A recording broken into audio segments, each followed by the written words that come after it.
Dr. Khyati Wadhe. Welcome back to my channel. Students, if you like my video, do subscribe my channel, like the videos and share with your friends. Hello dear students, welcome back to my channel. In this video lecture, we are going to discuss Bhaktakavi Narsingh Mehta University Junagadh BCom BBA Semester 4 NEP 2020 Subject AEC English Topic Text Unit 3. તો students આપણે અગાઉના વિડીયોઝની અંદર first અને second unit આપણે discuss કર્યું છે. તો આજના વિડીયોની અંદર આપણે ત્રીજું યુનિટ ડિસ્કસ કરવાના છે. એની સાથે એના યુનિવર્સિટી બેઝડ ક્વેશ્ચન આન્સર પણ જોવાના છે. તો વિડીયો કમ્પ્લીટલી જોજો. જો તમે ચેનલ પર નવા હોય, સબસ્ક્રાઇબ ન કરી હોય તો ચેનલ સબસ્ક્રાઇબ કરી દેજો અને બાજુમાં રહેલ બેલ આઇકન પ્રેસ કરી દેજો જેથી કરીને મારા નવા આવનાર વિડીયોઝ નોટિફિકેશન તમને તરત જ મળે. તો વિડીયો સ્ટાર્ટ કરીએ છીએ. So students, this is our third unit, the question of English by Ramchandra Guha. So students, after completing the article, we are going to start the question answers of this article. તો રામચંદ્ર ગુહાનું the question of English જે article છે એના જે યુનિવર્સિટીની paper style પ્રમાણે જે બે પ્રકારના પ્રશ્નો જેમ કે વન લાઇન ક્વેશ્ચન્સ અને બ્રીફ ક્વેશ્ચન્સ પૂછાય છે તો એ આજે આપણે ડિસ્કસ કરવાના છે આની સાથે. તો અહીંયા તમને 3 લેસન્સમાંથી વન લાઇન ક્વેશ્ચન 6 પૂછાશે. એમાંથી તમારે 4 લખવાના છે, 4 માર્ક્સ રહેશે. તો the question of English by Ramachandra Guha સ્ટોરીમાંથી જે વન લાઇન ક્વેશ્ચન્સ જે મેઇન ઇમ્પોર્ટન્ટ છે એ આજે આપણે ડિસ્કસ કરીએ છીએ. So the first question is who is Ramachandra Guha? Ramachandra Guha કોણ છે? તો રામચંદ્ર ગુહા જે છે એ ઇન્ડિયન હિસ્ટોરિયન છે અને રાઇટર છે. નેક્સ્ટ ક્વેશ્ચન છે what is main topic of Ramachandra Guha's book the question of English? કે રામચંદ્ર ગુહાની બુક છે ધ ક્વેશ્ચન ઓફ ઇંગ્લિશ એમાં મેઇન સેન્ટ્રલ આઈડિયા શું છે, મેઇન ટોપિક શું છે? So the book discusses the importance of English in India's history. ભારતના ઇતિહાસમાં અંગ્રેજીનું શું મહત્વ છે એ રામચંદ્ર ગુહાએ અહીંયા ડિસ્કસ કર્યું છે.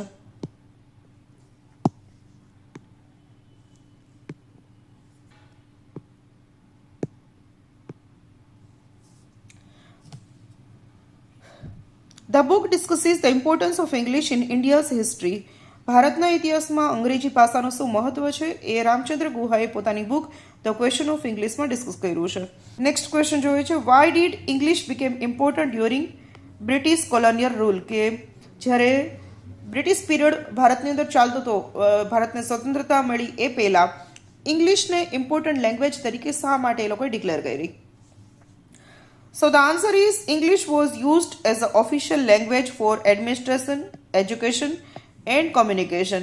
કે ભારતની અંદર ઇંગ્લિશને જ્યારે બ્રિટિશરનું રૂલ હતું ભારત પર ત્યારે એક ઓફિશિયલ લેંગ્વેજ તરીકે ડિક્લેર કરી અને ખાસ કરીને એડમિનિસ્ટ્રેશન એટલે કે વહીવટી વિભાગમાં, ઓફિસીસની અંદર, કચેરીઓમાં, એજ્યુકેશન એટલે શિક્ષણની અંદર અને કમ્યુનિકેશન એટલે વાતચીતના માધ્યમ માટે અંગ્રેજી ભાષાને એક ઓફિશિયલ લેંગ્વેજ તરીકે એ લોકોએ ડિક્લેર કરી.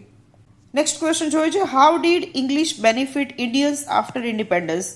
કે ભારતમાં 1947માં સ્વતંત્રતા મળી ગઈ બટ એના પછી અંગ્રેજીને કારણે આપણને શું બેનિફિટ થઈ રહ્યા છે? So it allowed Indians two connect with the global world. કે ભારતના લોકોને દુનિયાના દરેક લોકો સાથે કનેક્ટ થવા માટે, જોડાવા માટે, વાતચીત કરવા માટે, રિલેશન્સ બિલ્ડઅપ કરવા માટે ઇંગ્લિશ ઇમ્પોર્ટન્ટ છે. And access knowledge in science, technology and literature. જે લોકોને અલગ અલગ ફિલ્ડમાં વર્લ્ડ લેવલે નોલેજ મેળવવું છે, વર્લ્ડ લેવલના ઓથર્સની બુક્સ રીડ કરવી છે, તો સાયન્સ, ટેકનોલોજી, લિટરેચર અથવા તો દરેક ફિલ્ડની અંદર જે લોકોને સ્ટડી કરવું છે તો એ લોકો ઇંગ્લિશ લેંગ્વેજ જો એ લોકોને આવડે છે તો એ લોકો નોલેજ મેળવી શકે છે. નેક્સ્ટ ક્વેશ્ચન જોઈએ છે what negative effect did English have on Indian society? કે ભારતીય સમાજ પર ઇંગ્લિશની એક નકારાત્મક અસર શું થઈ છે? So it created a division between those who could speak English and those who could not. કે જે લોકો અંગ્રેજી બોલી શકે છે એ અને જે લોકો અંગ્રેજી નથી બોલી શકતા આ બંને વચ્ચે એક ડિવિઝન થઈ ગયું છે અને જે લોકો બોલી શકે છે એને હોશિયાર ગણે છે, ઇન્ટેલિજન્ટ ગણે છે, સ્માર્ટ ગણે છે. જે લોકોને નથી આવડતી ઇંગ્લિશ લેંગ્વેજ એ લોકો અભણ, ઇલિટરેટ કે અનએજ્યુકેટેડ ગણે છે. તો આવું ન હોવું જોઈએ. તો આ રીતે ઇંગ્લિશ લેંગ્વેજના ડોમિનન્સને કારણે ઇંગ્લિશ બોલનારા અને ઇંગ્લિશ ન બોલનારા લોકો વચ્ચે એક ડિવિઝન થઈ ગયું છે. નેક્સ્ટ ક્વેશ્ચન છે how did English influence Indian culture according to Guha? Ramachandra ગુહાના મત પ્રમાણે ભારતીય સંસ્કૃતિ પર અંગ્રેજીનું કઈ રીતે પ્રભુત્વ થયું છે? So English became a language of power, prestige and progress. English became a language of power, prestige and progress. અંગ્રેજી છે એ ભારતની અંદર એક પાવર, પ્રેસ્ટીજ અને પ્રોગ્રેસ એટલે કે પાવર મીન્સ કે જે લોકો અંગ્રેજી બોલી શકે છે એને પાવરફુલ ગણવામાં આવે છે. પ્રેસ્ટીજ એટલે કે એક ફેશન બની ગઈ છે ઇંગ્લિશ બોલવું. અને પ્રોગ્રેસ જે લોકોને ઇંગ્લિશ આવડે છે એ લોકોને દરેક ઓફિસીસની અંદર, દરેક ઇન્સ્ટિટ્યૂટની અંદર પ્રમોશન મળે છે, બહાર મોકલવામાં આવે છે. તો પ્રોગ્રેસની પણ એક પ્રમોશનની પણ માટે પણ ઇંગ્લિશ છે અત્યારે ઇમ્પોર્ટન્ટ થઈ ગયું છે. Next question is what concern does Guha raise about the influence of English on Indian languages? ભારતીય ભાષાઓ પર અંગ્રેજી ભાષાની શું અસર થઈ છે? તો એ માટે રામચંદ્ર ગુહા શું ડિસ્કસ કરે છે આર્ટિકલની અંદર. So the answer is he believes that the rise of English has led to the decline of Indian languages and cultures. Ramachandra Guha કહે છે કે અંગ્રેજીના વધતા જતા પ્રભાવને કારણે ભારતની ભાષાઓ અને ભારતીય સંસ્કૃતિનું એક પતન થયું છે. અત્યારના લોકો છે ભારતની ભાષાઓ અને ભારતીય સંસ્કૃતિને ફોલો નથી કરતા, બટ વેસ્ટર્ન લેંગ્વેજ એટલે કે ઇંગ્લિશનો યુઝ કરે છે અને વેસ્ટર્ન કલ્ચરને વધારે ફોલો કરે છે. Next question is what does Guha suggest about the use of English in India? Ramachandra ગુહાના મત પ્રમાણે ભારતની અંદર અંગ્રેજીનો ઉપયોગ કેવો થવો જોઈએ? સો he suggests that India should balance the use of English with the promotion of native languages. Ramchandra Guha કહે છે કે ભારતની અંદર અંગ્રેજીનો યુઝ છે એ ગ્લોબલી કનેક્ટ થવા માટે તમે કરી શકો છો, બટ તમારે નેટિવ લેંગ્વેજીસ મીન્સ કે તમારી પ્રાદેશિક ભાષા છે, તમારા રાજ્યની ભાષા છે, એનો પણ એટલો જ યુઝ કરવો જોઈએ. Next question is how did English help Indians access global opportunities? Ramachandra Guha કહે છે કે ઇંગ્લિશને કારણે ભારતના જે લોકો છે એમને વૈશ્વિક ઓપોર્ચ્યુનિટીઝ એટલે કે ફોરેનની અંદર કેવી રીતે ઓપોર્ચ્યુનિટીઝ મળે છે. So it help them to travel, work abroad and connect with the global community. Ramachandra Guha કહે છે કે જે લોકોને ઇંગ્લિશ લેંગ્વેજ પર કમાન્ડ છે, જે લોકોને ઇંગ્લિશ લેંગ્વેજ પર ફ્લુઅન્સી છે, એ લોકો ટ્રાવેલિંગ દરમિયાન ઇંગ્લિશનો યુઝ કરી શકે છે, ફોરેનની અંદર વર્ક કરી શકે છે, સ્ટડી કરી શકે છે અને પ્લસ ગ્લોબલ કમ્યુનિટી એટલે કે વિશ્વના દરેક લોકો સાથે એ લોકો કનેક્ટેડ રહી શકે છે. Next question is what does Guha believe about the future of India's native languages? Ramachandra Guha કહે છે કે ભારતની જે ભાષાઓ છે એમનું ફ્યુચર શું છે અત્યારે જ્યારે ઇંગ્લિશનો એટલો બધો પ્રભાવ છે ભારતની અંદર ત્યારે. So Guha believes Indians should continue valuing the native languages and cultural heritage. Ramachandra Guha કહે છે કે તમારે ઇંગ્લિશ ગ્લોબલ કમ્યુનિટી માટે અથવા તો સોશિયલ મીડિયા માટે અથવા તો વૈશ્વિક લેવલે કનેક્ટ થવા માટે ઇંગ્લિશ લેંગ્વેજ શીખવી જરૂરી છે, બટ એની સાથે સાથે પણ તમારે તમારી જે નેટિવ લેંગ્વેજીસ છે, તમારી પ્રાદેશિક ભાષાઓ જે છે એ તમારી સંસ્કૃતિને જાળવવા માટે એ પણ તમારે શીખવી જોઈએ અને તમારે એનો મહત્તમ યુઝ કરવો જોઈએ.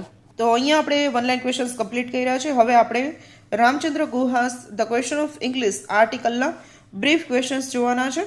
તો આ 3 સ્ટોરીઝમાંથી તમને 3 ક્વેશ્ચન્સ પૂછાશે. Out of 3 you have to write 2 questions and 1 carries 3 marks. So at least you have to write 3 to 4 lines. તો અહીંયા તમને મેં 5 ક્વેશ્ચન્સ આપેલા છે, બ્રીફ ક્વેશ્ચન્સ, કે જે the question of English article પર છે. તો જોઈએ છે. તો અહીંયા તમને આપેલું છે answer the following questions in brief.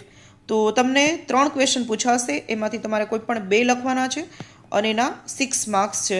એટલે એક ક્વેશ્ચનના તમારે 3 માર્ક રહેશે. તો તમારે એટલીસ્ટ 3 થી 4 વાક્યોનો આન્સર લખવાનો રહેશે. તો ફર્સ્ટ ક્વેશ્ચન જોઈએ છે what is the main focus of Ramachandra Guha's work the question of English? Ramachandra ગુહાની જે આર્ટિકલ છે ધ ક્વેશ્ચન ઓફ ઇંગ્લિશ એમનું મેઇન ફોકસ, મેઇન કોન્સન્ટ્રેશન શેના પર છે? So Ramachandra Guha's the question of English explore the role of English language in Indian history. કે ભારતના ઇતિહાસમાં અંગ્રેજી ભાષાનો શું રોલ છે, શું મહત્વ છે, એના પર એમણે આર્ટિકલ લખ્યું છે. He discusses how English became important during British rule. એમણે એ પણ વસ્તુની વાત કરી છે કે બ્રિટિશર રૂલ દરમિયાન અંગ્રેજી ભાષા કઈ રીતે ભારતની અંદર મહત્વની બની and how it continues to influence India today. અને અત્યારે ભારતની અંદર પણ ઇંગ્લિશ લેંગ્વેજની શું અસર છે એ આ આર્ટિકલની અંદર ડિસ્કસ કર્યું છે. નેક્સ્ટ ક્વેશ્ચન જોઈએ છે how did English become N important language in India? ભારતની અંદર ઇંગ્લિશ છે એ મહત્વની ભાષા કેવી રીતે બની? So answer is during British rule English was adopted as the official language for administration, education and communication. કે જ્યારે ભારતની અંદર બ્રિટિશર્સનું રૂલ હતું ત્યારે ઇંગ્લિશને એક ઓફિશિયલ લેંગ્વેજ તરીકે ડિક્લેર કરે છે ખાસ કરીને એડમિનિસ્ટ્રેશનમાં, એજ્યુકેશનમાં અને કમ્યુનિકેશનમાં. ઇવન આફ્ટર ઇન્ડિપેન્ડન્સ ઇન 1947, 1947માં ભારત દેશ આઝાદ થઈ ગયો છે, but it remain dominant in government, law and business. ભારતની અંદર અત્યારે પણ ગવર્મેન્ટ, લો અને બિઝનેસની અંદર ઇંગ્લિશ લેંગ્વેજનો ઓફિશિયલ લેંગ્વેજ તરીકે યુઝ થાય છે. Next question is what are the positive effects of using English in India? ભારતની અંદર ઇંગ્લિશ લેંગ્વેજની પોઝિટિવ ઇફેક્ટ શું પડી છે, કે ઇંગ્લિશ લેંગ્વેજને કારણે આપણને શું બેનિફિટ્સ થયા છે? So answer is English help Indians connect with the world by providing access to knowledge in science, technology and literature. કે ભારતના લોકો વર્લ્ડ સાથે કનેક્ટ થઈ શક્યા છે, ખાસ કરીને સાયન્સ, ટેકનોલોજી અને લિટરેચરમાં. It has created the opportunities for travel, work abroad and global engagement.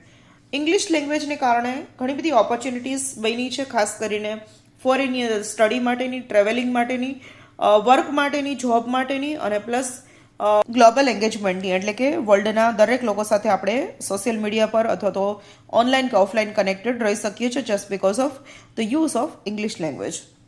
Next question is vote social problems did English create in India? ભારતની અંદર ઇંગ્લિશ લેંગ્વેજને કારણે શું સામાજિક મુશ્કેલીઓ આવી છે, એટલે કે શું અંગ્રેજીની એક નેગેટિવ ઇમ્પેક્ટ પડી છે ઇન્ડિયન સોસાયટી પર? So answer is English created a divisions in Indian society. કે સૌથી પહેલાં તો ભારતીય સમાજ પર ઇંગ્લિશને કારણે બે પાર્ટી વચ્ચેના ડિવિઝન્સ બની ગયા છે, અને એ બે પાર્ટી કઈ કઈ છે તો એમાંથી એક છે those who spoke it were seen as a more educated and superior. અત્યારના લોકોની મેન્ટાલિટી એવી થઈ ગઈ છે કે જે લોકો અંગ્રેજી બોલે છે એ એક ભાષા છે, ફોરેન લેંગ્વેજ છે એવું નહીં, પણ ઇંગ્લિશ બોલે છે ઇટ મીન્સ કે વધારે એજ્યુકેટેડ છે, વધારે સુપરિયર છે, વધારે પડતો ઇન્ટેલિજન્ટ છે એવું માનવામાં આવે છે. તો આ એક સાઈડની કેટેગરી છે, અને એને કારણે શું થયું છે કે એક સોશિયલ ગેપ આવી ગયો છે between the rich and the poor.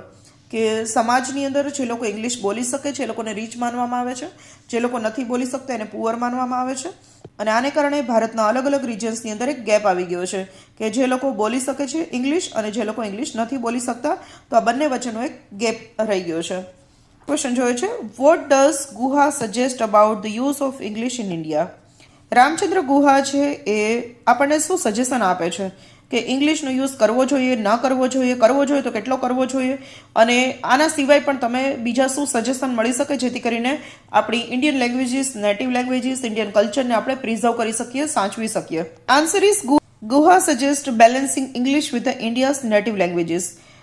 Ramchandra Guha અહીંયા બંને લેંગ્વેજને ઇમ્પોર્ટન્સ આપે છે, જેમ કે ઇંગ્લિશ છે એ અને ભારતની જે નેટિવ લેંગ્વેજીસ છે બંનેનું બેલેન્સ રહેવું જોઈએ.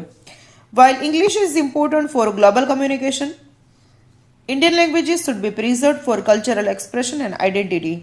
રામચંદ્ર ગુહા કહે છે કે ઇંગ્લિશ છે એ ગ્લોબલ કમ્યુનિકેશન માટે જરૂરી છે, કોઈ પણ વ્યક્તિ સાથે વાતચીત કરવા માટે એક ઓફિશિયલ લેંગ્વેજ તરીકે જરૂરી છે, બટ ભારતની ભાષાઓને પણ એટલું જ મહત્ત્વ આપવું જોઈએ જો આપણે આપણું જે સાંસ્કૃતિક વારસો જાળવવા માગીએ છીએ, અથવા તો આપણી જે ભારતની પહેચાન છે, ભારતની જે ઓળખાણ છે, આઈડેન્ટિટી છે એને સાચવવા માટે આપણે એટલો જ ઉપયોગ આપણે આપણી ઇન્ડિયન લેંગ્વેજીસનો પણ કરવો જોઈએ.